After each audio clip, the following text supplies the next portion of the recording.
Video చూసిన మీ అందరికి ఒక టాస్క్ అండి. ఎవరైతే గెస్ట్ చేస్తారో నాకు కామెంట్ చేయండి. ఇందులో అయితే ఒక ఫన్నీ మూమెంట్ జరిగింది. నేను వెళ్ళిన ప్రతి చోటుకి అందరూ నన్ను అదో రకంగా చూస్తున్నారు. ఎందుకు చూస్తున్నారో కామెంట్ చేయండి. కామెంట్ చేసిన వాళ్ళకైతే ఒక సర్ప్రైజ్ ఉంటుంది. ఆ ఫన్నీ మూమెంట్ ఏంటనేది నేను వీడియో ఎండింగ్లో మీ అందరితో షేర్ చేసుకుంటాను. ఇప్పుడు వీడియో అయితే స్టార్ట్ చేసేద్దాం. హాయ్, హలో, నమస్తే. అందరు ఎలా ఉన్నారు? మీరందరు బాగుండాలని మనస్ఫూర్తిగా కోరుకుంటూ welcome back to our channel Simply Soujanya. ముందుగా మీ అందరికీ హ్యాపీ హోలీ అండి. సో ఈ వీడియో విషయానికి వచ్చేసి ఇది శుక్రవారానికి సంబంధించింది. శుక్రవారం రోజు నేనైతే ఒక టెంపుల్కి వెళ్ళాను. అలాగే ఆ టెంపుల్కి సంబంధించిన విశేషాలతో పాటు నేను ఇంటికి వచ్చిన తర్వాత పాపకి కొంచెం ప్రాజెక్ట్ వర్క్ ఉండే, అది నేను ఎలా చేసుకున్నాను, దానివల్ల వచ్చిన తిప్పలేంటి అనేది మీతో షేర్ చేసుకుంటున్నాను అండి. ఫ్రైడే రోజు ఇంట్లో పూజ అయితే చేసుకున్నాను. సో మా బాబాయ్ అయితే ఇంటర్ ఫస్ట్ ఇయర్ చదువుతున్నాడు. తనని సెంటర్ దగ్గర డ్రాప్ చేయాలి ఈరోజు నేనే. సో అందుకని చెప్పి తన సెంటర్కి నియరెస్ట్గా ఒక టెంపుల్ ఉంటుంది. ఆ టెంపుల్ చాలా అంటే చాలా బాగుంటుంది. అంటే నియరెస్ట్ అంటే కొంచెం దూరంలోనే ఉంటుంది. సో తనని డ్రాప్ చేసేసి ఈ టెంపుల్కి వెళ్దామని చెప్పి నేను మార్నింగే డిసైడ్ అయ్యాను. సో ఇంట్లో పూజ అయిపోగానే బాబు నేను అయితే బస్కి వచ్చేసాము. తనని అక్కడ సెంటర్ దగ్గర డ్రాప్ చేసి నేను ఇలా అయితే చాలా లోపటికి ఉంటుంది ఈ టెంపుల్. సో నడుచుకుంటూ వచ్చాను. ఇంతకుముందు మీరంతా చూసింది అదే, బై వాక్ రోడ్డు మీద నేను వస్తుంది. కొన్ని పిక్స్ అయితే ఇక్కడ యాడ్ చేశాను. సో ఈ టెంపుల్ అయితే అష్టలక్ష్మి టెంపుల్ అండి. చాలా అంటే చాలా బాగుంటుంది. లోపల అమ్మవారిని చూడడానికి మనకి 2 కళ్ళు సరిపోవు. నేనైతే ఈ టెంపుల్కి రావడం ఇది 3rd టైము, అంటే చాలా ఇయర్స్ అవుతుంది. స్టార్టింగ్ వచ్చినప్పుడు నాకైతే అమ్మవారి దర్శనం అయినట్టు కూడా గుర్తులేదు. సెకండ్ మా ఫ్రెండ్స్తో అయితే వచ్చాను. అప్పుడు కూడా చాలా ఇయర్స్ అవుతుంది నేను వచ్చి. సో మళ్ళీ ఇన్ని రోజులకైతే కుదిరింది. సో లోపల అమ్మవారి విగ్రహం అయితే చాలా అంటే చాలా బాగుంటుంది. అమ్మవారు వచ్చేసి మూల విరాట్ శ్రీమన్నారాయణుని సమేతంగా ఉంటారు. అలాగే అమ్మవారి 8 రూపాలు అంటే ఆదిలక్ష్మి, సంతానలక్ష్మి, ఐశ్వర్యలక్ష్మి, ధనలక్ష్మి, ధాన్యలక్ష్మి, ఇలా 8 రూపాలతో అమ్మవారైతే ఉంటారు. అమ్మవారి దర్శనం చేసుకొని వద్దాం అనుకున్నాను, కానీ ఆ రోజు శుక్రవారము, అందులోనూ ఏకాదశి ఉండేసరికి విశేషమైన పూజలు అర్చనలు ఉండేసరికి చాలా టైం అయింది. నేను ఆల్మోస్ట్ ఇంటికి వచ్చేసరికి 11 అయింది అనుకుంటాను.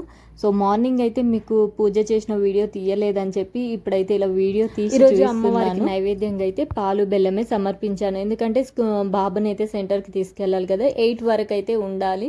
సో అందుకని చెప్పి వేరే ప్రసాదం ఏం చేయలేదు. తొందరగా వస్తే చేద్దాం అనుకున్నాను, బట్ వచ్చేసరికి లేట్ అయిపోయింది.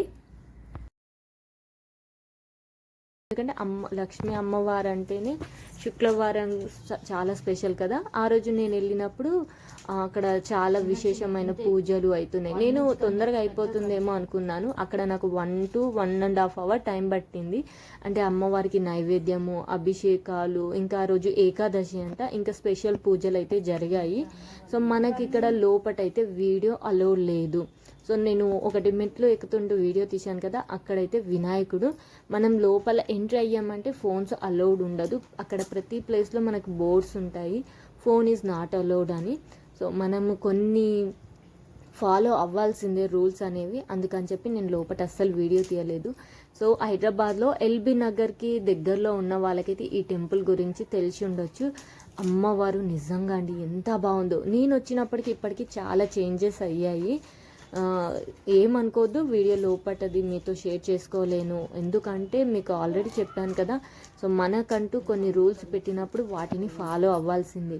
దేవుళ్ళకు సంబంధించి కానివ్వండి, ఎక్కడైనా కొన్ని రూల్స్ పెడతారు ఎవరైనా సరే. సో వాటిని మనము అధిగమించి అయితే చేయకూడదు. నేను ఆల్రెడీ అక్కడ ఉన్న సెక్యూరిటీ గార్డ్స్కి, లోపల ఉన్న వాళ్ళకి కొంచెం అడిగాను తీయొచ్చా అని. వాళ్ళు వద్దు అని చెప్పారు. చెప్పిన తర్వాత మనం తీస్తే అది కరెక్ట్ కాదు కదా, అందుకనే తీయలేదు.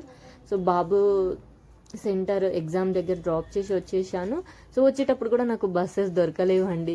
సో మా వారికి కాల్ చేసి అడ్రస్ కనుక్కొని అయితే రిటర్న్ వచ్చేసాను. చెప్పాను కదా, బయట వీడియో తీయాలంటే నాకు చాలా టెన్షన్. ఈ వీడియో తీయడానికి కూడా చాలా డేర్ చేసే తీశాను. సో ఇక్కడ వచ్చేసి నైట్ టైం అండి. అప్పటికే నాకు ఇంట్లో వర్క్ అది అన్నీ చేసేసుకున్నాను. సో డిన్నర్ అయిపోయిన తర్వాత మా పాపకైతే ప్రాజెక్ట్ వర్క్ ఇచ్చారు.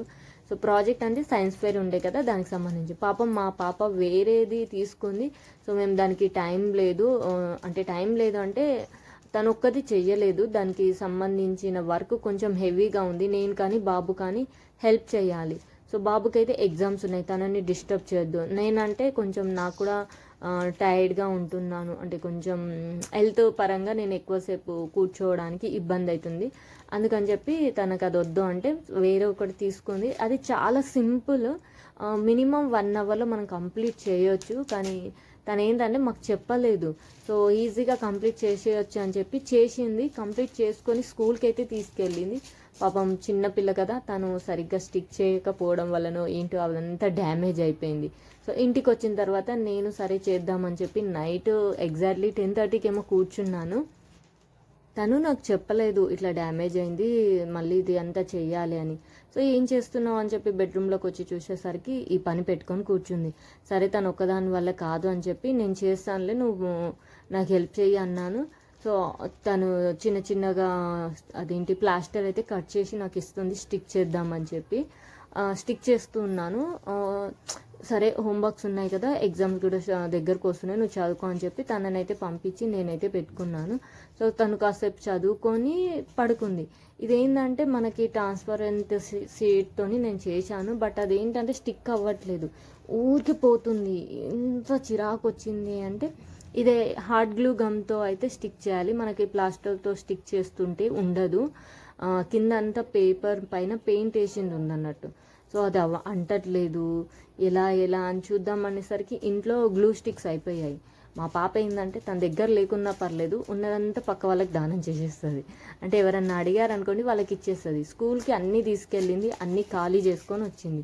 సో నేను ఇంట్లో చెక్ చేసేసరికి ఏవీ లేవు. సరే ఉన్న వాటితో అడ్జస్ట్ చేద్దామని ఎంత ప్రయత్నిస్తున్నా అది అవ్వట్లేదు. ఎంత చిరాకు వచ్చిందో. నేను కూడా ఒక మిస్టేక్ చేశాను ఇక్కడ. తను ప్రాజెక్ట్ చేస్తుందని చెప్పి తనకి ఇక్కడ హెల్ప్ చేస్తున్నాను తప్ప అదేంటి అదే అనేది నేను ఒక వీడియో కానీ దానికి సంబంధించింది కానీ ఏది తెలుసుకోకుండా నేను కూడా దాంట్లో కూర్చొండిపోయాను. అది నేను చేసిన పెద్ద మిస్టేక్. ఎందుకంటే మనం ఏ పనైనా చేయాలన్నప్పుడు దాని గురించి మనకు ఎంతో కొంచెం నాలెడ్జ్ ఉండాలి, దాని గురించి తెలిసి ఉండాలి. బట్ నేనేంటంటే దాని గురించి తెలుసుకోలేదు. సరే ఇది ఓన్లీ డ్యామేజ్ ఉన్నదాన్ని రిపేర్ చేయడమే కదా అని అనుకొని కూర్చున్నాను. సో అదే నేను చేసిన పెద్ద మిస్టేక్. నిజంగా అండి ఆ రోజు నైట్ మొత్తం నేను పడుకోలేదు. మీరు నమ్మినా నమ్మకపోయినా ఇది నిజం. మార్నింగ్ 5:30 వరకు నేను ఎంత ఇబ్బంది పడ్డానో దీంతో. అంటే ఇప్పుడు మీరు ఇక్కడ చూస్తున్నారు కదా, ఆల్మోస్ట్ అంతా చేశాను, కానీ కొన్ని ఐటమ్స్ మనకి ప్లాస్టర్తో స్టిక్ అవ్వవు, హార్డ్ గ్లూ గమ్తోనే స్టిక్ చేయాలి. అవేమో ప్లాస్టర్తోని రావట్లేదు, ఊరికేనే ఊడిపోతుంది. ఇప్పుడు నేను ఇక్కడ స్టిక్ చేస్తున్నాను కదా, ఇవన్నీ కూడా కొద్దిసేపు ఒక 1/2 అవర్ మాత్రమే స్టాండర్డ్గా ఆగింది. తర్వాత మొత్తం మెల్లిమెల్లిగా ఊడిపోవడం స్టార్ట్ అయిపోయింది. అమ్మా ఎంత కోపం వచ్చిందంటే, ఇక్కడ ఇదంతా మీరు చూస్తుంది జస్ట్ 11:30 వరకు అవుతున్న వర్క్ మాత్రమే. ఆ తర్వాత చేశాను చూడండి, నేను వీడియో తీయలేదు ఎందుకంటే అంత గందరగోళము. అసలు ఇప్పుడు ఇదంతా స్టిక్ చేశానా, బయట ఫ్లవర్స్ కాదండి, ప్లాంట్స్ కూడా మనం స్టిక్ చేయాలి. సో అవి కూడా ప్లాస్టర్తో ట్రై చేశాను, ఎందుకంటే ఒక సైడ్ ఏమో ప్లాస్టర్ రావట్లేదు, ఇవేమో స్టిక్ అవ్వట్లేదు. ఇక్కడ మీకు టైం చూపిస్తాను చూడండి. ఇప్పుడు 4:30 అవుతుంది. 4:30కి నేను ఆ వీడియో మీకు తీద్దాం అనుకున్నాను, అంటే మా పాపకు చూద్దామని చెప్పి ఈ వీడియో తీశాను. అసలు తనకి నేను ఎంతవరకు ఈ ప్రాజెక్ట్ మీద కూర్చున్నానని చెప్పి. సో ఇల్లు అయితే అంతా క్లీన్ చేశాను. ఆ ఇల్లు క్లీన్ చెయ్యండి, నేను పెట్టుకున్న మొత్తం గందరగోళాన్ని చూస్తే అయితే భయపడతారు మీరు కూడా. సో అందుకని తీయలేదు. సో నా వల్ల కాలేదు, తీసి పక్కన పెట్టేశాను. ఇది నెక్స్ట్ డే మార్నింగ్ ఫాస్ట్గా, ఆ రోజు బాబుకి అయితే ఎగ్జామ్ లేదు, సాటర్డే రోజు మార్నింగ్ ఇది. సో మార్నింగ్ ఇంట్లో పూజ అయిపోగానే మా హస్బెండ్కి కూడా చెప్పలేదండి, ఎందుకంటే ఆయన ఈ వీడియో చూస్తే నా మీద కోపం కూడా అవుతాడు. సో 7 వరకు వర్క్ అంతా కంప్లీట్ చేసి 7:30కి మా ఇంటి దగ్గర అంటే స్టేషనరీ షాప్కి అయితే వెళ్ళాను. అక్కడ రోడ్ మీద అయితే ఏవి ఓపెన్ లేదు. నా లక్ కొద్దీ ఒక్కటి ఓపెన్ ఉంటే అక్కడికి వెళ్ళి థర్మాకోల్ షీటు అలాగే గ్రీన్ కలర్ షీటు 2 తీసుకొని వచ్చి అప్పటికప్పుడు మొత్తం కట్ చేసుకొని మా బాబు హెల్ప్ తీసుకొని ఆల్మోస్ట్ 9:30 వరకు ఇదంతా కంప్లీట్ చేసుకున్నాము. మధ్యలో పాపని రెడీ చేసి తననైతే స్కూల్కి పంపించేసి వచ్చి మళ్ళీ ఇదంతా ప్రాజెక్ట్ చేసి తనకి 9:30 లోపు మళ్ళీ స్కూల్కి వెళ్ళి ఇది ఇచ్చేసి వచ్చాను. ఇదంతా మీకు ఎందుకు చెప్తున్నా అంటే పిల్లలు అప్పుడప్పుడు ఇలాంటి మిస్టేక్ చేస్తారు. నేను కూడా నా పనిలో పడి తనకి ఏమి ఇచ్చారు ఏంటి అని పట్టించుకోలేదు. ఇక్కడ నేను చేసిన పెద్ద మిస్టేక్ ఉంది. సో ఇలాంటివి కూడా మీకు ఎప్పుడైనా సంఘటనలు అయ్యాయా? అయి ఉంటే నాకు కామెంట్ చేయండి.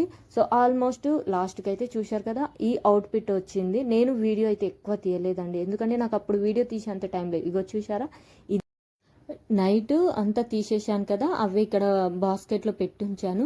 అసలు నైట్ బెడ్రూమ్ చూస్తే భయపడతామండి, అంత ఘోరంగా ఉండే.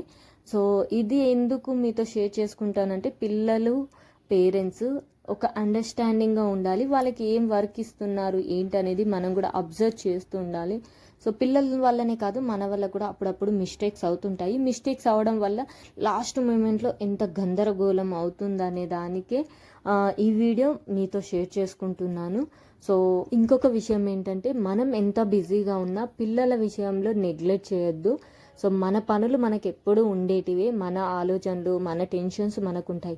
అలా అని చెప్పి పిల్లల్ని ఇగ్నోర్ చేసే ఇగో ఇలాంటి మూమెంట్స్ అవుతాయి అని చెప్పి మీకు తెలియాలి అని చెప్పి ఈ వీడియో షేర్ చేసుకుంటున్నాను. ఈ వీడియో మీకు ఎలా అనిపించిందో నాకైతే కామెంట్ చేయండి. అలాగే ఒక మంచి వీడియోతో మళ్ళీ కలుసుకుంటాను. ఉంటాను. Take care. Bye bye.